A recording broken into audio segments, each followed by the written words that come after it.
Il y a tant à dire et si peu de mots pour exprimer la tragédie que vit notre patrimoine national, d'Alger à Tamanrasset, de Annaba à Tlemcen, en passant par Tiaret, Sétif, Alger, Belize, Batna, Oran et les 48 wilayas de ce pays, qui recèlent des trésors patrimoniaux inestimables, dit l'architecte Nahla Bouhired, présidente de l'association Art et Patrimoine d'Alger.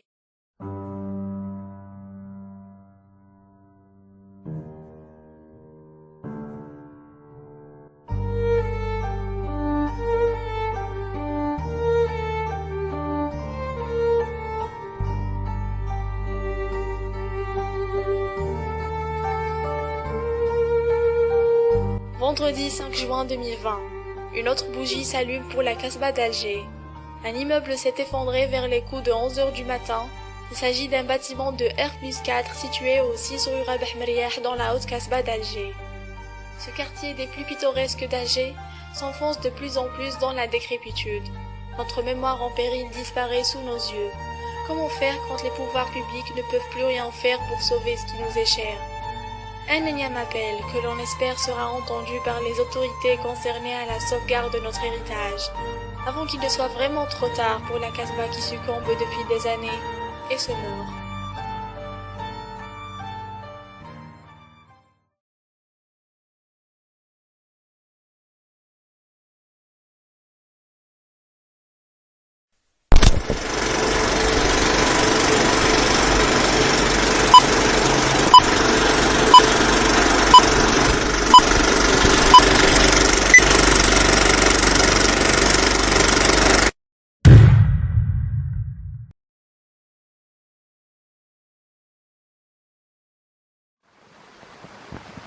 Vu à vol d'oiseau, le quartier d'Alger qu'on appelle la Casbah, profond comme une forêt, grouillant comme une fourmilière, est un vaste escalier dont chaque terrasse est une marche et qui descend vers la mer. Entre ces marches, des ruelles tortueuses et sombres, des ruelles en forme de guet-apens, des ruelles qui se croisent, se chevauchent, s'enlacent, se désenlacent dans un fouillis de labyrinthe. Les unes étroites comme des couloirs, les autres voûtées comme des caves. De tous côtés, dans tous les sens, des escaliers, des montées abruptes comme des échelles, des descentes vers des gouffres sombres et puants. Des porches suintants, envahis de vermine et d'humidité. Des cafés obscurs, bondés à toute heure. Des rues désertes qui habitent le silence, des rues aux noms étranges.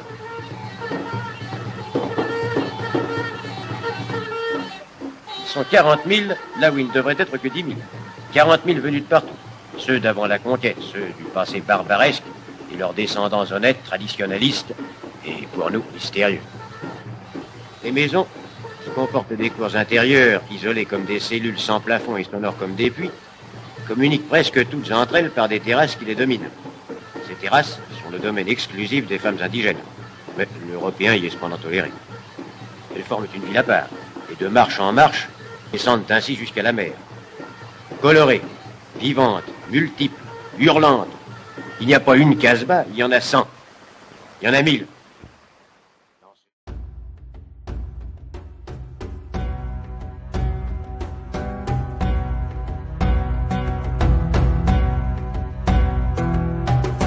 La Médina est une ville marine qui fut dans le passé aussi riche que ses échanges portuaires. Celle que nous connaissons aujourd'hui sous le nom de Casbah constitue un type unique de Médina aux villes islamiques. Elle comprend des vestiges de la citadelle, des mosquées anciennes, des palais, ainsi qu'une structure urbaine traditionnelle qui constitue le premier noyau de la ville d'Alger. Lieu de mémoire autant que d'histoire, elle existe depuis la plus haute antiquité.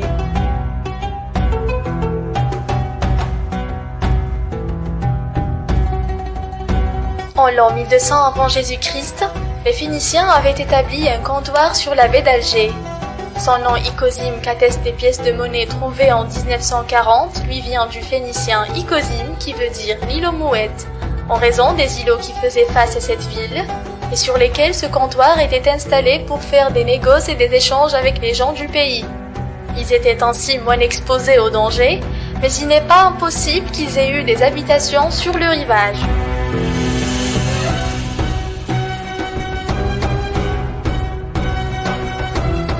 Au IIe siècle avant notre ère, Ikosim passa sous influence romaine suite à l'alliance fixée entre le roi berbère Massinissa et Scipion l'Africain contre le royaume de Carthage. Le nom d'Icosim prend sa forme romanisée Icosium sous le royaume de Jubain et Ptolémée. Aujourd'hui, on peut encore voir à la rue Bab Azoun, au numéro 29, sur un pilier d'arcade et sur la façade donnant sur la rue, une pierre d'origine romaine sur laquelle est gravée une inscription qui comporte le nom latin d'Icosium.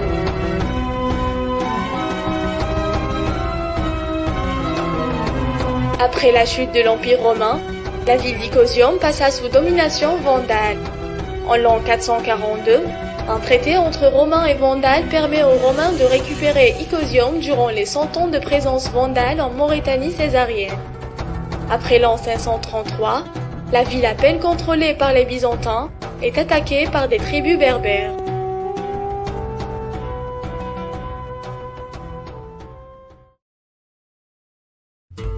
Au Xe siècle, la ville d'El Jazaïr fut reconstruite sur les ruines romaines d'Icosium par le prince berbère Boulourin ibn Ziri ibn Ned Sonhaji, qui l'a agrandi et fortifié par une kasbah, signifiant citadelle ou forteresse, que l'on situa au niveau de Sidi Hamdan et que l'on appela dans un passé récent l'ancienne kasbah ou Al-Qsba al-Qdima. Elle fut alors la défendresse d'El Jazaïr Banu Muzghanna, et ce jusqu'à l'arrivée des Ottomans au XVIe siècle.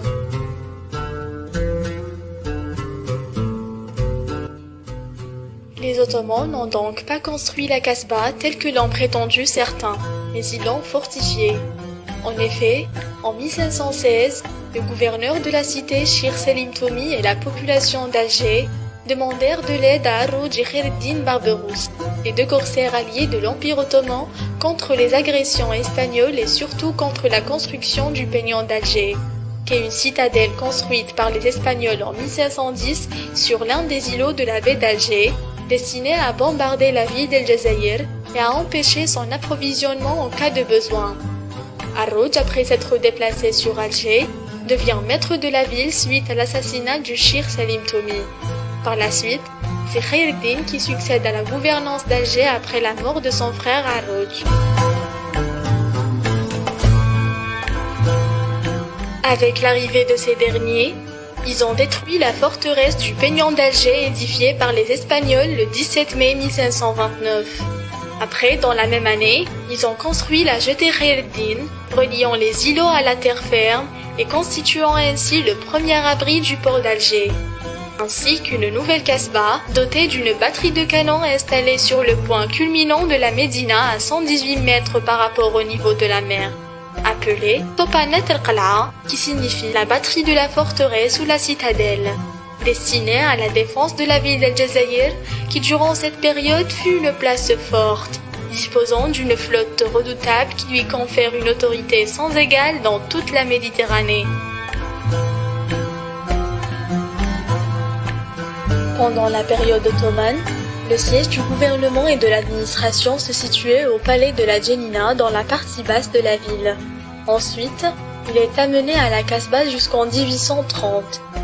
Entre le XVIe et le XIXe siècle, de luxueuses demeures de dignitaires et de hauts fonctionnaires se construisent dans la partie basse de la ville, telles que Dar Hassan Pacha, Dar Aziza et Dar Mustafa Pacha.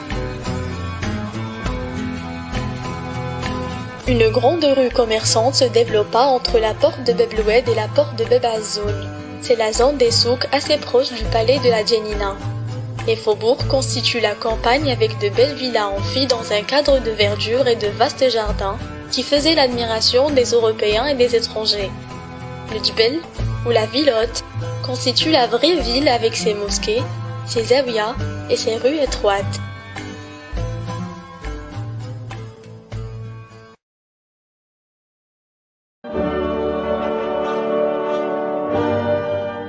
En 1830, ce sont les Français qui ont pris possession de l'Algérie et façonné une nouvelle fois la kasbah d'Alger qui a connu de grandes transformations, en démolissant une grande partie de la basse kasbah et en y érigeant l'actuelle place des Martyrs. La kasbah, qui allait à l'origine jusqu'à la mer, est reléguée à l'arrière-plan de la ville par le front de mer et son architecture en arcade. La colonisation se traduit aussi par le tracé de nouvelles rues qui entourent la kasbah et pénètrent aussi son espace. Sur le plan architectural, les Français introduisent le style haussmannien et démolissent les murailles de la vieille ville. La période des démolitions s'étend jusqu'au 1860, lorsque Napoléon III met un coup d'arrêt à cette politique, jusqu'à la guerre d'Algérie. Et une nouvelle fois, la Casbah devient un lieu symbolique, un bastion des nationalistes algériens et un lieu central de la bataille d'Alger en 1957.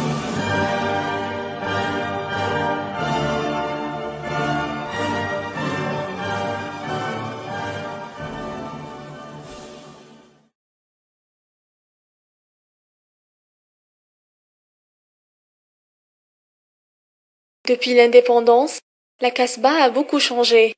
Les vieilles familles ont déménagé vers des quartiers plus modernes et durant la décennie sanglante des années 90, la Casbah a été un repère des militants islamistes et a vécu au rythme des attentats et des opérations policières, ainsi que des séismes destructeurs.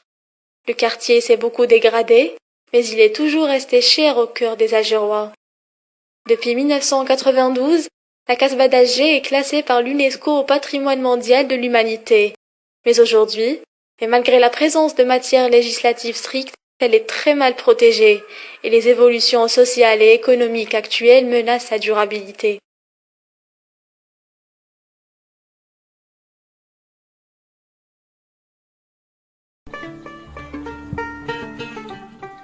Des maisons blanches, des ruelles étroites qui descendent en cascade jusqu'à la Méditerranée, s'étend l'étoile de la Médina d'Alger, un quartier d'1 km² habité depuis l'Antiquité.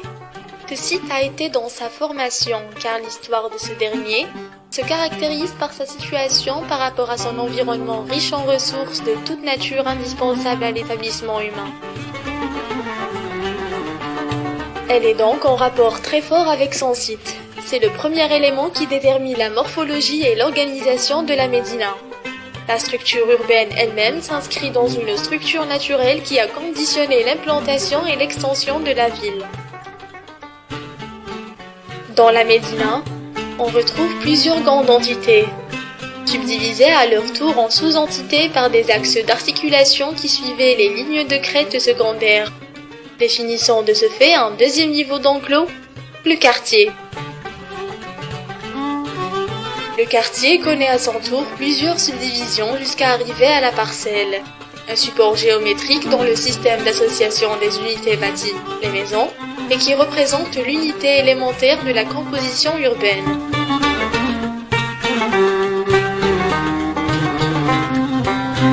Dans la Casbah d'Alger, la maison est désignée en 3 termes, Dar, Dwira et Alwi.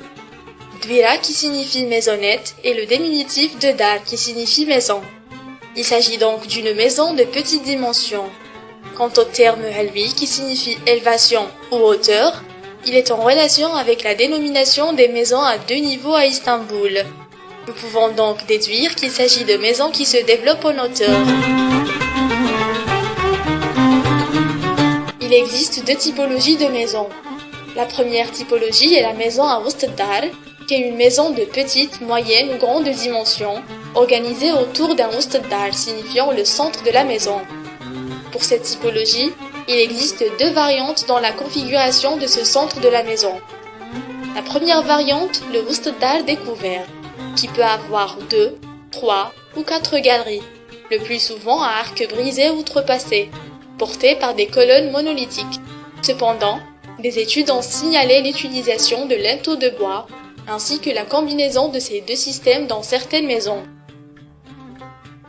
La deuxième variante est le Wustdar partiellement couvert, appelé Shibek. Il s'agit d'une maison de petite ou moyenne dimension organisée autour d'un Wustdar partiellement couvert, qui reçoit air et lumière à travers un Shibek, qui est une ouverture ménagée dans le plafond et protégée par des barreaux croisés ou en parallèle. Toutes les chambres s'ouvrent sur le Wustdar, avec ou sans galerie. Dans ces 2 variantes, le Wustdar peut se trouver au niveau de la rue ou à un niveau supérieur qui peut atteindre la hauteur d'un étage. Le plus commun comporte ordinairement des sous-sols équipés de citernes qui récupèrent les eaux de pluie depuis la terrasse, des puits qui captent les eaux souterraines et jusqu'à des espaces de service. La deuxième typologie est la maison sans Wustdar, dite le Alwi. C'est une maison de petite dimension qui s'organise en hauteur. Elle se développe autour d'escaliers, à partir desquels souvent on accède aux chambres situées à différents niveaux. Elle est éclairée par un puits de lumière, mais contrairement aux deux autres typologies de maisons, elle peut aussi être éclairée depuis la rue ou depuis l'espace public.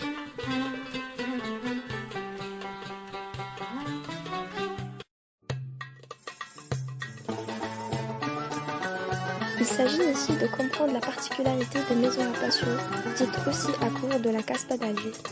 D'après Ravero, on appelle la cour Wast ad-Dar ou centre de la maison. La médina d'Alger appartient aux demeures à patio dans le monde arabe. Ce plan possède généralement une forme géométrique rectangulaire ou carrée, ouvert sur le ciel, entouré de galeries faisant liaison entre le centre de la maison et les pièces qui l'entourent, en nombre de 4 chambres avec 4 galeries généralement, selon la dimension, la localisation de la parcelle. Le Wast ad-Dar se positionne de la façon la plus centrale possible dans la parcelle. Il peut éventuellement se situer dans un angle de la maison, cependant il configure 2 espaces en forme de L avec 2 galeries. La maison ayant un rôle patriarcal, le patio est un espace multifonctionnel, il est à la fois un lieu circonscrit, privé, mais aussi un lieu privilégié, des activités domestiques, des relations familiales, toutefois il garde sa fonction principale qui est la distribution. Dans un Wast ad-Dar à Alger, on vit, dit Ravero. Cet espace central a un rôle. Le rôle qui dépasse la dimension matérielle de l'architecture, qu'elle soit typologique ou environnementale, est inclus d'autres dimensions liées à la psychologie des usages dont le premier est fonctionnel. La cour intérieure peut changer temporairement pour s'adapter aux besoins des usagers. C'est tout un mécanisme de flexibilité qui met l'accent sur la notion dynamique de l'espace. Deuxièmement, le rôle organisationnel. La disposition du patio procure un rôle important de structuration en connectant les différents espaces. Troisièmement, le rôle socio-culturel. La société algéroise accorde un grand intérêt à la notion d'intimité.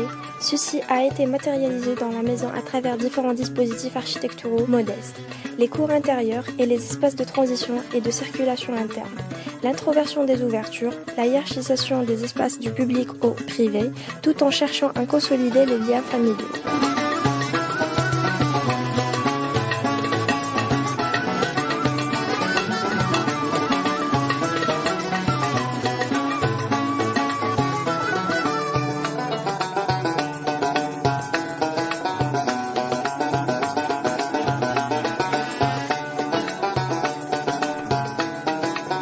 Et enfin le rôle environnemental. Le Wast ad-Dar permet la régulation thermique, la ventilation et l'éclairage naturel.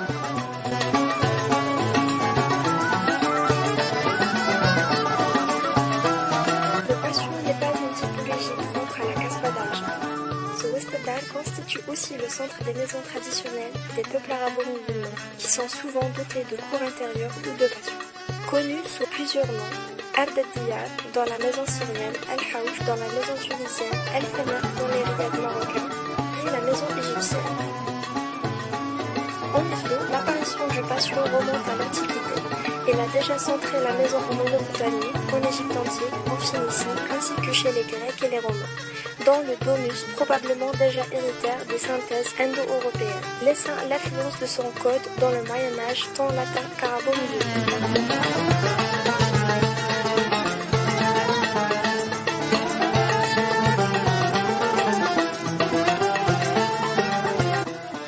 Parmi de nombreux palais à caractère algérois ayant un Wast ad-Dar.